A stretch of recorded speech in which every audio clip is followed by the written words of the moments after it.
是我们认为是它是有频率的，所以交感副交感到底是差在哪里？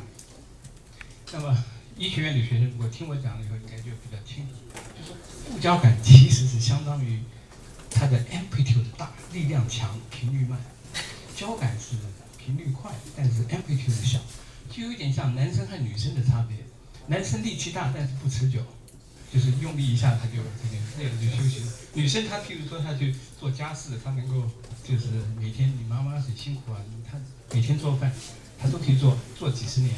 但是你要她跟你打架，她力气没有你大。所以交感神经其实它维持日常生活必须之用，所以它有 frequency 比较高，但是它 amplitude 比较小。那么副交感就是你要用大力气，譬如说你要呕吐啊，有一些那是很大的力气，那么你要用很强的力道才能把东西要吐出来，那么就是用到副交感。所以一个是力气大，频率慢；一个是力气小，但是频率快。它其实是合作的。如果硬要说它是抑制，它只是频率比较慢一点。所以以前那个观念其实我是觉得不对。如果用这个观念来讲都对了，因为那个医学院会说，迷走神经在心脏是抑制它，到了胃又是活化它，然后又是让它活动。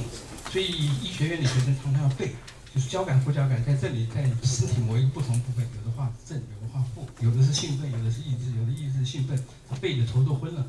事实上，它其实都是合作，只是你看在做什么工作上而已。那么，我们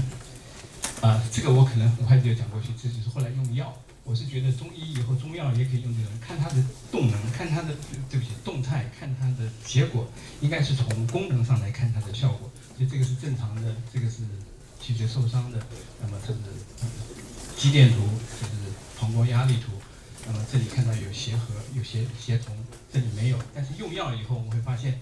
一种是用 RTX 比较强的药，一种用 capsaicin， 你会发现这里呢弱的频率开始有一点 weak synergy， 然后这里绿色有稍微变浅一点，那这里完全没有。所以这个药看起来 capsaicin 辣椒素没有 RTX 好，所以这个可以用到这个药物功能上去看。好，那么现在第二个呢是谈到我因为想要赶快到针灸上面来，但是你要把针灸放到整个中西医的 perspective， 你要把它放整个来看。那第二个是关于那个曲轴还有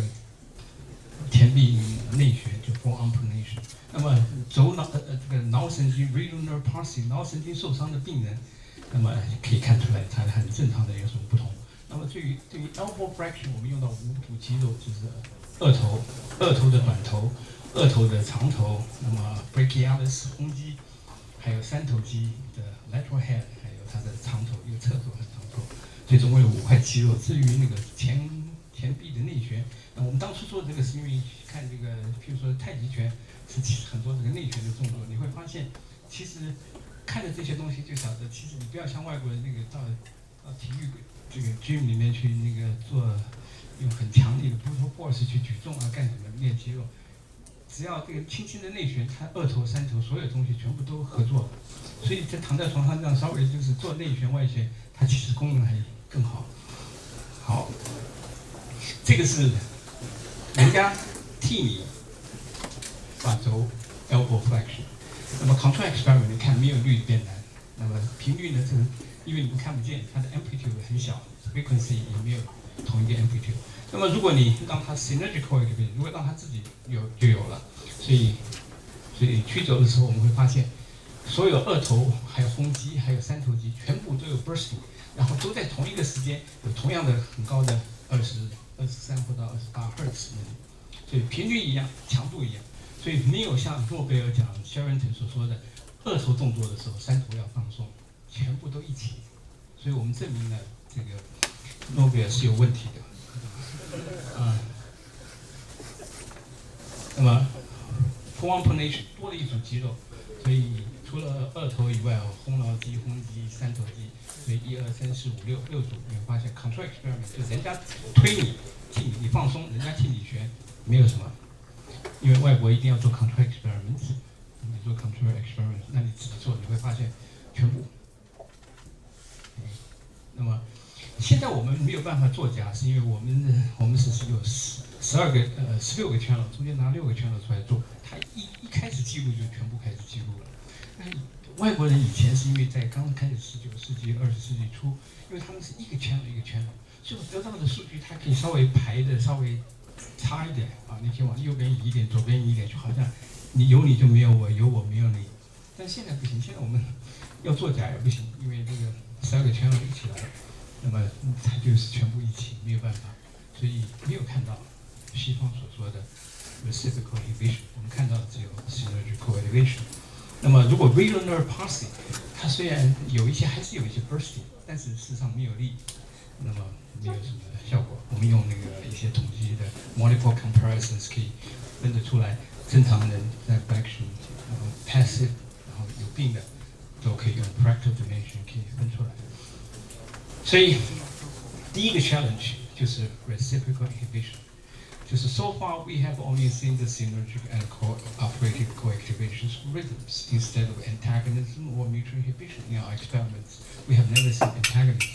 So the only thing we have seen is just synergy and cooperation. 所以第一个 challenge 对于西方医学就是说，reciprocal inhibition 这个抑制，因为这个抑制的概念后来和神经元学说合在一起，所以你现在只要听这个脑的高级功能，一定一些 synapse 有 inhibitory 或者是 facilitatory、excitatory 或者是 inhibitory， 我们看到没有 inhibitory。那么你看到他们的做法，他必须要把一个细胞或者 synapse 拿到体外，刺激它，然后记录，全部都没有在人身上做的，没有看到他们那个。而且他的那个做实验，我发现只要轻轻的刺激，它是 excitation， 你太强了，它就会抑制，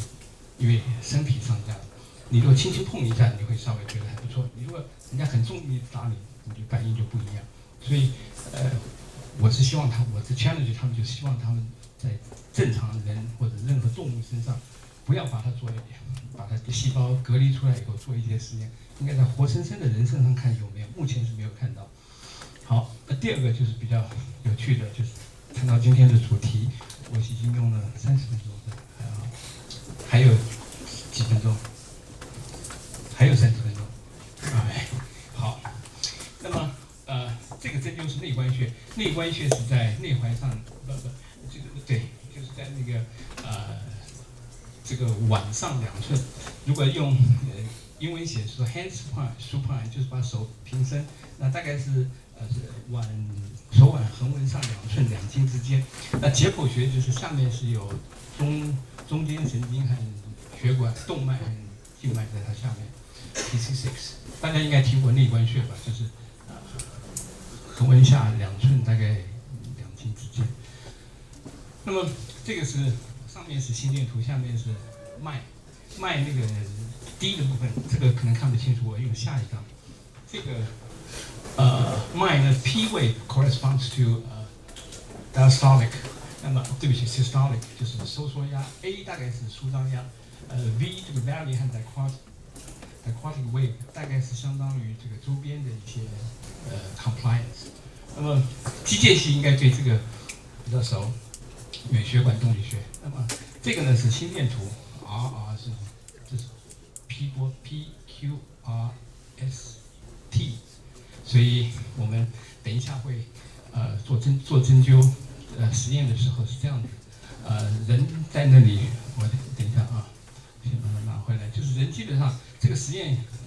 是正常人、健康人，而且身体不太好还不好做，因为我们要把脑波12个channel带上去，然后开始去diagram有左手的脉、右手的脉还有脚的脉，同时心电图，所以12个脑channel加上左手右手14。心电图15，脚的脉16。那么你把脚的脉抓好了以后，过一下它可能会跑掉，因为人是活着，那个动脉其实在你用 strain gauge 去量它的时候，它当时很听话。你接着把那个脑波的图带那个脑波的 cap 带上去，然后每一个 channel 都要加一点 gel， 让它阻抗。